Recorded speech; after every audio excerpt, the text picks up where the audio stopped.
આજે રાજકોટથી લઈને જે જયપુર વચ્ચે 67 કિલોમીટરનો જે 6 લેન હાઈવેનું કામ ચાલી રહ્યું છે, આ નેશનલ હાઈવેના કામમાં વિઝિટ કરવામાં આવી છે.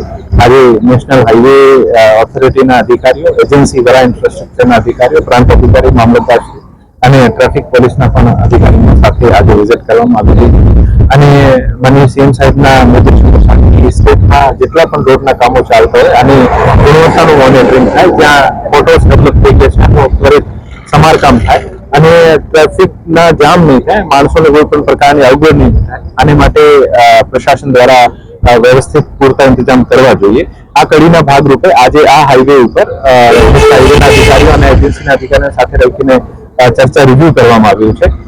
અમુક જે પોઈન્ટ્સ જે છે કે જે 14 જેવા પોટેન્શિયલ સ્પોટ છે જ્યાં વારંવાર આપણો જામ થાય છે, ત્યાં ટ્રેન્સ મૂકવામાં આવી છે અને નેશનલ હાઈવે દ્વારા ટ્રાફિક માર્શલ્સની નિયુક્તિ કરવામાં આવી છે.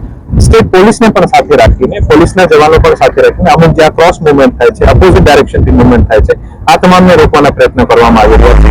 અને જ્યાં જ્યાં કામ પૂરું થઈ ગયું છે, આ બ્રિજને પણ ખોલવાનો પ્રયત્ન શરૂ કરવામાં આવે છે. એક બ્રિજ 2 દિવસ પહેલા ખોલી દીધું છે. આજે આપણે જે બ્રિજ ઉપર ઉભા છીએ, આ બ્રિજ પણ આવનારા 2-3 દિવસમાં ખોલી દેવામાં આવશે. આનાથી આગળ 2 કિલોમીટર દૂર બ્રિજ છે, આને પણ 3-4 દિવસમાં ખોલી દેવામાં આવશે. આમ સતત આ હાઈવેના ઉપર આપણે પ્રાયોરિટી રાખીને કેવી રીતે ટ્રાફિક રિઝર્વ થાય, મુવમેન્ટ ઇઝી બની શકે, આને માટે પ્રયત્નો કરવામાં આવી રહ્યા છે.